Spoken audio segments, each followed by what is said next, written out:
Hello ladies and gentlemen, and welcome back to Let's Play Monster Hunter Tri with Silver and Dawn. Hello, Internet. Hello!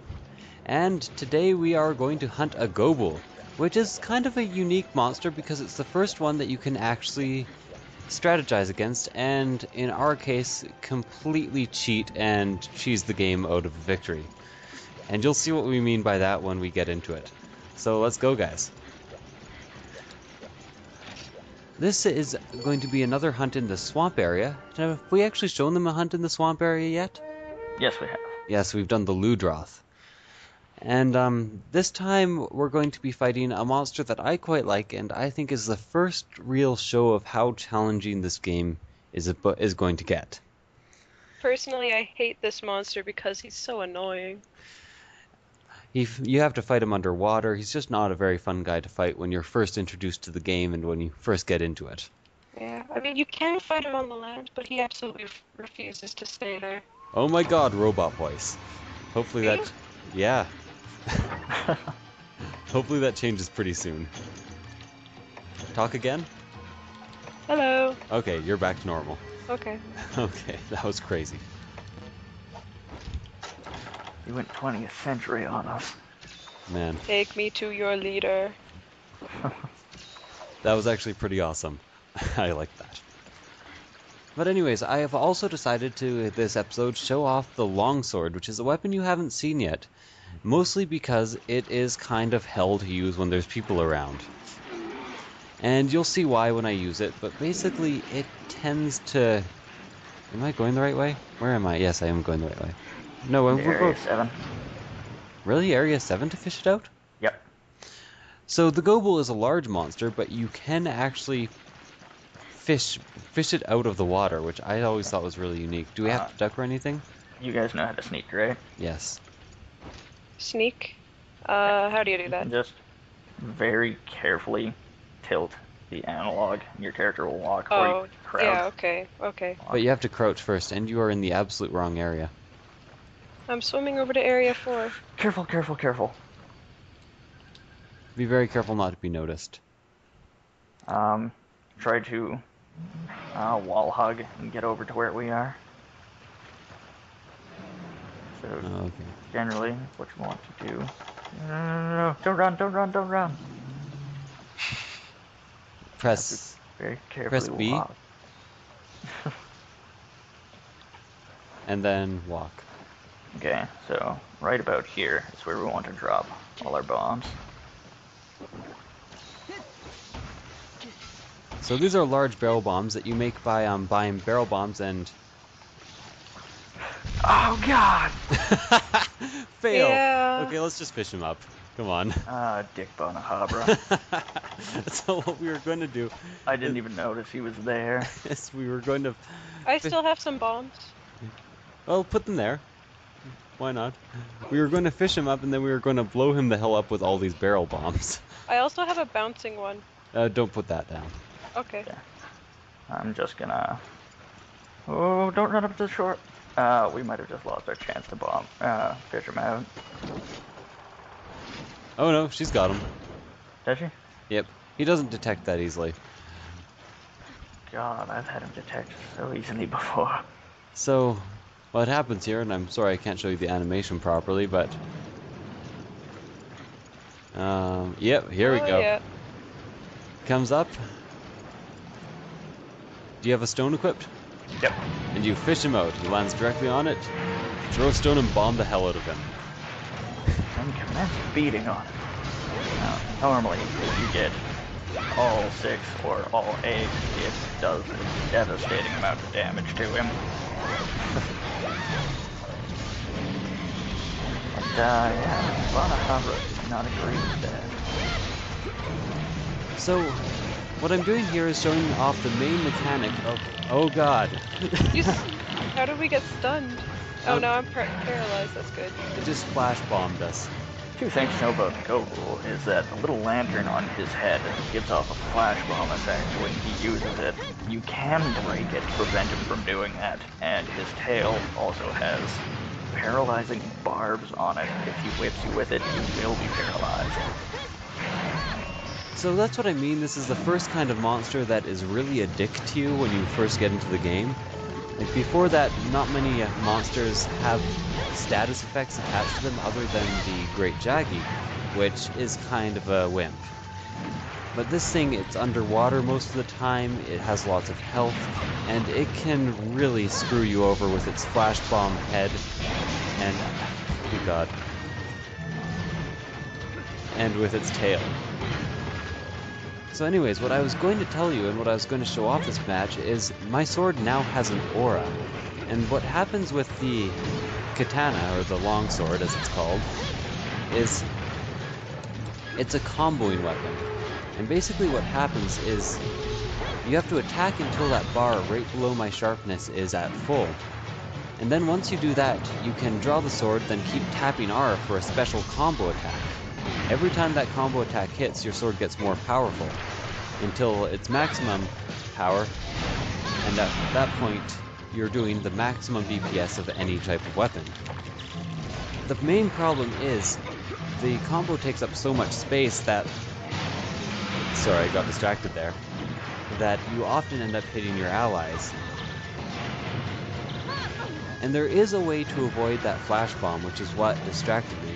If you're running and you do a panic dive, it will not stun you. To do a panic dive, you hit B and Y at the same time. Very good thing to know, and I did not know it the first, 20 or 30 times I beat this thing. Actually, to do the running dive, you have to be running away from the monster, holding the R1 button, and then push B. See, I didn't even know that. And that's why I have Dawn here, because I kind of suck at this whole knowing what things are part of the game. That's okay, all you have to know is how to hit them. See, I'm being a complete asshole right now with the longsword, just to show it off to you guys. And now I'm just sort of chilling on the ground. And that first little section of the quest was a little bit of a gong show. Yeah. I usually tend to stress the stealthing a lot more than it really needs to be, but you only really get one shot at it, so you can't be too careful. I usually enter from the other side, and I find as long as I don't make too much of a mess of what's going on. I think I put him to sleep, but I'm not sure. Oh, you did, yeah. Okay. He woke up, though. I suppose it's hard to sleep when there's 3 knives going into your side. But the interesting thing about sleeping is I think you do double damage once when you're waking it up with hits. Yeah, the first strike will deal more damage. So it's always incredibly worth putting the monster to Tail, sleep. tail, ow! Greed carving time!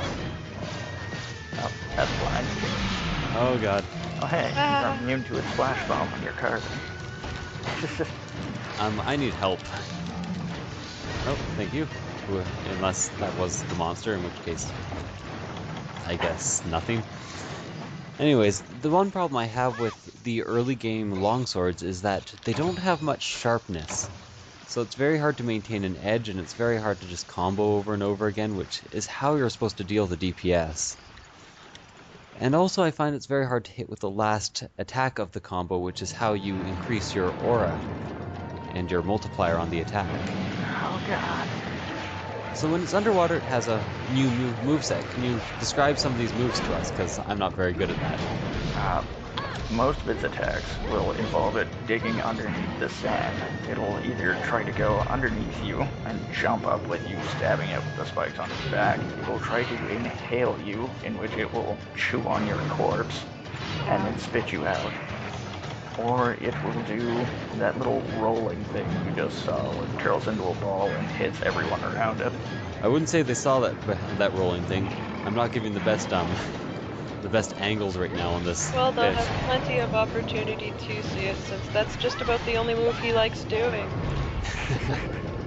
Fair enough. Ow. As you can tell, now I've lost the combo on my sword, and this is a major problem with the sword, because I find that it is very hard to get the combo bar up, as the best move I know with it, when it's not comboing, is just this double X move. I tried to call it triangle, I'm mainly a PlayStation player. And it just doesn't do the trick for you. Did I put him to sleep again? I think you may have. Oh, no, he's... Oh dear. Oh god, no, I have to get out of here. So, I'm getting low health now, and my combo bar is getting low. So this is the main problem I have with the sword. I'm not very good at it. I can't keep the combo bar going. And generally, I don't think it's the best for anything other than maybe single player. I also am not an expert on its combos in the water. Do you know anything about those? Nope. I was never a longsword user myself. I just got knocked out of the map. That's okay. He actually went and hid behind the spawn point for going to the next map. Oh, I'm stunned and low health now. I'm getting some water glitching out. Oh, Another thing to note, when his back is puffed up like this, it becomes very hard to cut. And is his back being puffed up his form of rage? Yes. Yes. So every dragon, wyvern will have its own form of rage and its own tells for when it's weak and when it's going to be very, very aggressive and moving fast to try to attack you. Oh god, I'm It's broken. His lantern is broken now? Yeah. Ah, okay. Another thing to note with that attack where he launches himself up out of the water, he can hit you on the way back down as well, so Oh, okay. don't go running up to him thinking you're just going to catch him when he lands back in the water. So as you can tell, I'm having a hard time with this, even with my current gear and experience, which is sort of later game gear. The Gobul is not a monster to be easily underestimated. You should always be careful about it, because it can really screw you over, especially when it's fighting underwater. Now, I'm pretty sure to get out a stun, the fastest way to do that is to spin the remotes. Although I'm not... Analog sticks? Analog sticks. Spinning your remote should really do nothing. Yes. Other than make you look goofy. I'm kind of focusing right now, so my talking is not doing the best. But I did manage to stun it there, which is the effect of this specific longsword. Now, the Gobul does have very high stun resistance, so I'm surprised I even managed to get it off once. Oh god, okay, that was a nice upskirt if you guys... Gobul's almost dead. So it's running away now, which means that we can get out of this really murky-ass segment of the map and go to somewhere better to fight it, because, man, I hate it when it runs to Area 3. And as you can tell, I'm going to lose my combo again as I run over. That's another detriment with the longsword, is that if a monster ever retreats, it'll often ruin your combo. Yeah. Well, sorry about the failed first strategy in this, although I think it provided some much-needed hilarity to the Let's Play. Really the most asshole minor enemy in the entire game. I hate Bnahabra. It's bad enough that they can paralyze you when they sting you, but when they run up and set off your bombs... Yeah, I saw it. I was going to go attack it, then I thought it was too dangerous and that if I tried to hit it, I would hit the bombs and then everybody would be mad at me, so I just left it there. Oh! Another thing you can do to the Gobul is that if you hit him hard enough when he's underground, you can pop him out and stun him. This is why Dawn's here. I had no idea that existed.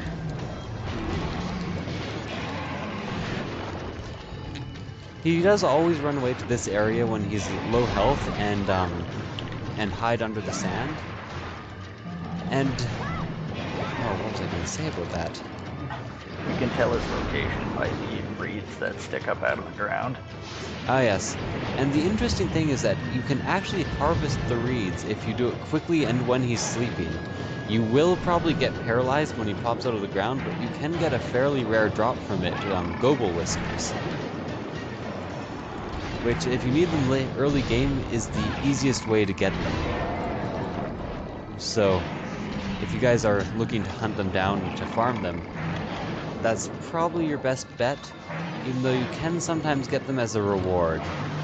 It is not often enough in my opinion.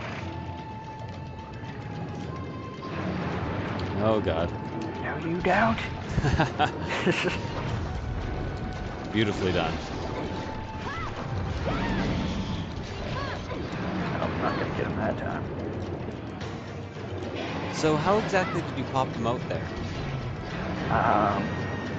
Just doing a heavy draw attack. Because I have critical draw, it does enough damage to usually pop him out and stun him. Otherwise, you normally want to use a charge attack, which you can do either with the greatsword or the hammer. So what type of armor weapons can you get with the Gobul? What would you use these carves for that we're getting right now? You can make a armor set as well as, I think, just about any kind of weapon with the Gobul. You can make paralysis weapons. Yeah. Paralysis weapons, I have a very nice spear that is a Gobul spear that has paralysis effects on it. I actually just harvested a Gobul whisker. Oh, really? Yep. That's a fairly uncommon drop for the Gobul. I think I fought the Gobul about 30 times trying to get 2 Gobul whiskers to get my spear. Ouch. Yeah. It was not only brutal, it was also brutally bad luck. Like, I should have gotten it before then, it just didn't work out for me. That's as bad as the Majestic Horn. Yeah. I'm pretty sure the whiskers have a 15% drop chance. So anyways, that's it for this episode. And I hope you guys enjoyed it. If you're watching the show and following along, I hope you see our next ones, and I'll see you guys next time. Take care, everybody. Bye. Bye.